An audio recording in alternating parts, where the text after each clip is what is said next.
Dutrisac, aussi divertissant qu'édifiant. On le voit, là, il y a des appels à tous là, on cherche au Parti libéral du Québec un nouveau chef et moi, je pense que je l'ai trouvé. Puis je pense que ça se règle là, d'ailleurs. Balarama Holness est avec nous, organisateur communautaire, auteur, juriste, entrepreneur social, enseignant, activiste, politicien. Monsieur Holness, bonjour. Bonjour, merci pour l'invitation. Bon, bienvenue. On va y aller tout de suite, là. Ça vous tente ou pas d'être le chef du Parti libéral du Québec? Absolument pas. J'ai beaucoup réfléchi à ça pendant quelques mois, surtout après que Dominique Anglade a dit ciao bye. Et je pense que le parti va avoir beaucoup de problèmes hors de Montréal, hors de Grand Montréal, pendant au moins 2 décennies.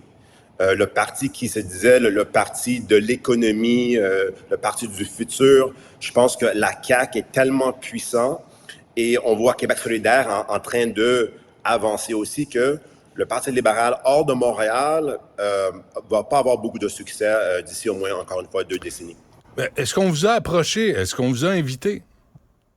Non, et j'étais très clair et très transparent. J'ai approché le Parti libéral du Québec durant la dernière élection pour dire je veux me joindre à vous, mettons nos forces ensemble, pourquoi avoir un bloc Montréal ou quoi que ce soit. Ouais. Ils ont dit non, parce que j'apporte aucune valeur politique au parti en région. À Montréal, ils sont puissants, mais le Parti libéral du Québec a besoin, pour être un gouvernement, d'avoir du succès hors de Montréal. Et en ce moment, c'est vraiment pas dans les cartes. OK, mais M. Holness, vous connaissez les Québécois. Quand il y a un non-francophone, là, au fin de la conversation, qui débarque n'importe où et qui parle en français, qui fait un effort pour parler français, on est tous là à vouloir vous accueillir puis vous payer le lunch puis un verre de bière, là. Vous savez, là.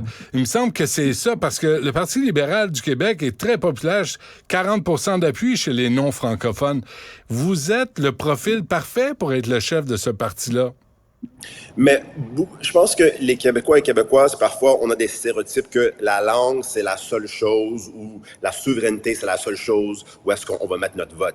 C'est aussi l'économie. Et je pense que la CAQ a prouvé pendant les dernières années que le monde économique se sent confortable chez la CAQ, et aussi au niveau des enjeux culturels aussi, comme la langue, projet de loi 21, ou maintenant la loi 21, 96. Je pense que il y a une politique holistique chez la CAQ qui va pas vraiment ébranler le monde d'affaires. Aussi, les gens qui ont à cœur l'environnement, on a des avancées avec ça. Et donc, Qu'est-ce que vous voulez dire par holistique? En voulant dire, quand on regarde, les enjeux d'éducation sont problématiques, mais quand on regarde les enjeux de la santé, on a des avancées. Oui, c'est difficile, mais on a des avancées. Quand on pense à l'éducation, le prématernel de la CAQ, à mon avis, c'était une bonne chose. On a des politiques ambitieuses avec l'environnement. L'économie, écoutez, à travers le monde, c'est difficile avec l'inflation, mais la CAQ fait un bon travail. Et donc, le Parti libéral du Québec n'a pas vraiment beaucoup à offrir quand on pense à tous ces enjeux-là. Et dernièrement, aux enjeux sociaux, comme le logement social, Québec solidaire a cette plateforme-là. Et donc, le boussole politique du PLQ, ils sont perdus. L'identité du PLQ, il n'y en a pas. Et donc, pourquoi qu'un chef embarquerait dans un bateau où est-ce qu'on ne sait même pas où est-ce qu'elle s'en va? Est-ce que je vous ai interrompu, là, est-ce que vous alliez dire un suicide politique? Oui. N'importe quel chef qui pense venir au PLQ, c'est un suicide politique. Parce que c'est une équipe avec aucune identité. Tu sais, les Canadiens de Montréal, en 93, la coupe était là, mais l'équipe avait une identité. Ouais. Pourquoi que c'est la faillite totale durant les dernières années? Parce qu'il n'y a pas d'identité d'équipe. Et le PLQ doit se trouver une identité. Et je pense qu'il va falloir avoir un chef francophone, peut-être même une femme qui peut réunir le Québec, mais ça va être très, très, très difficile. Mais je vous écoute, Balarama Holness, vous êtes plus caquiste que libéral là, à vous entendre. Je suis plutôt politologue aujourd'hui que politicien. Non. Vous êtes plus caquiste. Pas à moi, là. Vous êtes plus caquiste que libéral, selon votre discours, parce que vous aimez les politiques de la CAQ. Puis on va arriver aux exceptions dans un instant, là. Faites-vous-en pas. Mais c'est plutôt une analyse politique. Quand on regarde des choses spécifiques, comme le parti, là, va avoir presque 20 millions dans leur compte de banque. La CAQ, au niveau financier, ils sont forts. Ils sont forts. Et je pense que on est dans une nouvelle génération où est-ce que on voit les changements démographiques et on ne veut pas que la langue française ou les immigrants, en apportant leur religion, on ne veut pas que ces gens-là viennent pour bousculer la culture québécoise. Et donc, la CAQ, je ne suis pas d'accord avec ces politiques-là, mais ils connaissent c'est quoi que les Québécois et Québécoises ils veulent. Et donc, au niveau culturel, linguistique, ils sont là. Au niveau économique, ils sont là. Et je pense que maintenant, avec le hybride de privé et public au niveau de la santé, il commence à avancer. Et donc, c'est un géant qui est dur à battre.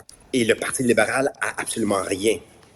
Quand je lis le Montreal Gazette, là, puis venez pas me dire que ça s'appelle la Gazette de Montréal, c'est le Montreal Gazette, et cette obsession malsaine de dénigrer la laïcité par la loi 21, de dénigrer le fait français par la loi 96, de toujours parler, d'en faire une obsession. On est tous contre le racisme. Le racisme nous écœure. Mais de parler, comme vous l'avez fait, vous aussi, en campagne au municipal, de racisme systémique, comme si on voulait volontairement faire preuve de racisme envers certains groupes de la société, vous trouvez pas que c'est le meilleur ghetto possible pour se refermer et ne pas s'intégrer à la société québécoise? Je suis très content vous avez mentionné ça. C'est parce que durant l'élection municipale, il n'y a pas une fois que vous pourriez trouver que j'ai parlé du racisme systémique. Mais pas une fois. Mais qu'est-ce qui se passe, c'est que les gens comme la Gazette et, disons, le Journal de Montréal, ils ont un discours qui sont en train de s'affronter, mais nous, sur le terrain, le discours est différent. Et donc, je pense que la bataille se passe beaucoup dans les médias. Mais il y a beaucoup de gens qui ne savent pas que ma mère est francophone, je suis un bon joueur de hockey, j'ai mangé plus de sucre à la crème que Mathieu Bocoté, je suis un Québécois comme tu ne peux pas croire, mais les gens pensent que je suis ce angry phone-là qui veut battre tous les Québécois, mais si tu me verrais jouer au hockey, tu dirais non, ça c'est un vrai Québécois. Et donc, mais attendez là. Il n'y a aucun doute. Mais tous ceux qui habitent au Québec, ce sont de vrais Québécois, de vraies Québécoises. Là. Il n'y a pas de discrimination à ce niveau-là. Mais ce que vous dites, c'est important. Là. C'est que vous, sur le terrain, puis sincèrement, là, M. Holness, moi, je pensais que vous alliez être à la tête du Québec Bashing Community Groups Network, là, où le Québec est toujours des racistes, à un moment donné, tu lis la Gazette, le Montreal Gazette, tu dis, c'est que ça, cette obsession. Vous me dites, vous n'êtes pas là-dedans. Non. Et le rôle des médias, c'est de prendre une phrase et de gonfler ça. Et la bataille, encore une fois, se passe entre le Journal de Montréal et la Gazette. Mais si on s'assoit puis on parle ensemble, c'est très différent. Mais je dois vous avouer qu'il y a des groupes qui vont crier au racisme systémique n'importe quand, n'importe comment pour avoir de l'attention et ça se voit et ça devient une économie. Ça devient une façon où est-ce que les médias en profitent et les organismes en profitent. Mais c'est pas... Et je pense que tout le monde se fait peindre avec la même brush. Et pour nous, c'est pas une réalité. Et je pense que c'est pour ça, durant les débats, même francophones à TVA, les gens étaient surpris que je parlais en français. Ils pensaient que j'étais l'anglophone de Toronto. Mais vous êtes pas le gars qui veut séparer Montréal du Québec? Ça, écoutez, Mathieu Bocoté, là, et moi, on se tiraille un peu. Ce que moi, j'ai dit très clairement, c'est que, et vous savez que mon éducation est en droit, c'est que légalement, au niveau constitutionnel, c'est illégal pour que le Québec se sépare du Canada. Et la Cour suprême à trancher là-dessus. Et ce que moi j'ai dit, tout simplement, c'est que Montréal a les mêmes droits de se séparer du Québec que Québec a du Canada. Ah, mais Bill Johnson disait ça il y a 25-30 ans, M. Holness. Là. C'est une vieille cassette. Ça, c'est Angry Phones. Ça, c'est on veut pas faire partie du Québec. On est à Montréal, on est dans notre ghetto de luxe, puis on veut pas faire partie de la gang de Québécois, francophones, appelez ça comme vous voulez. Là. Moi, j'haïs tous les termes de souche, racisés, là, j'haïs tout ça me tape ses nerfs. On est tous Québécois, on est tous québécoises. Puis, mais il y a toujours ces facteurs de division où on s'arrange pour dire on fait pas partie d'un seul peuple. Je vais vous dire pourquoi. Ouais. C'est parce qu'il y a des politiques qui font en sorte que les gens ne se sentent pas le bienvenu. Et donc, imaginez-vous un immigrant. 21,96. Oh, arrêtez donc. On demande d'avoir 3 cours au cégep en français, puis Montreal Gazette fait des cacas nerveux pour dire, mon Dieu, c'est de la discrimination. Will you please? Will you please? Arrêtez de chialer. Pour le moment, oublions, parce que là, tu te donnes beaucoup de promotion. Là. Moi, je vous parle d'un nouveau immigrant qui arrive au Québec et on leur dit, vous avez 6 mois pour apprendre le français. Ensuite, tous vos documents vont être en français et la religion que vous avez, qui fait partie de votre identité, mais n'est pas bienvenue dans certaines sphères publiques. Et même si on est d'accord ou pas avec ces politiques, ce que je vous dis, c'est que les gens ne se sentent pas nécessairement le bienvenu. Savez-vous quoi? C'est triste à entendre parce que tout ce qu'on dit, c'est on veut un Québec laïque et francophone. Sinon, on veut survivre comme peuple. Et si vous venez vous joindre au Québec, on vous accueille dans une société paisible, en paix, l'éducation est gratuite, la santé est gratuite. Tout ce qu'on vous demande dans la vie, c'est apprenez le français puis respectez la laïcité. C'est quand même pas beaucoup demandé, M. Holness. C'est pas beaucoup demandé, mais si vous serez le porte-parole de ce programme-là, il aura beaucoup plus de succès. Le porte-parole, c'est les Mathieu Bocoté, qui sont de droite, ils sont encore plus loin. Arrêtez donc. Vous en faites une maladie, là. Arrêtez, lâchez Mathieu. Pauvre homme, là. Tu sais, il se sent persécuté, là. Arrêtez.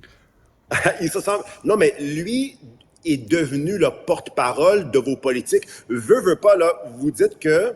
Comment ça, vos politiques? Ce sont nos politiques, si on vit ensemble.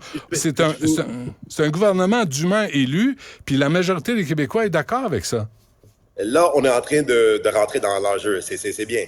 La réalité, là, c'est qu'à Montréal, démocratiquement, ces politiques ne sont pas le bienvenu. Quand on regarde la CAQ à 2 sièges sur l'île, je pense 2, les politiques caquistes ne sont pas bienvenus dans la majorité des circonscriptions dans le Grand Montréal. Qu'est-ce que ça veut dire? C'est que les politiques...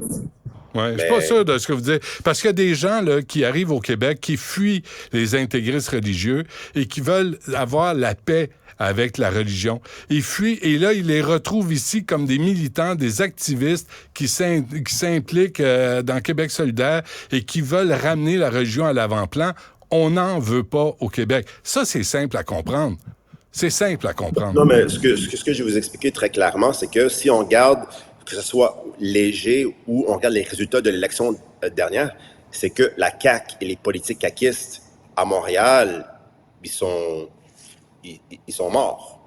Il n'y a aucun... La CAQ, je pense qu'ils ont eu 2 circonscriptions à Montréal.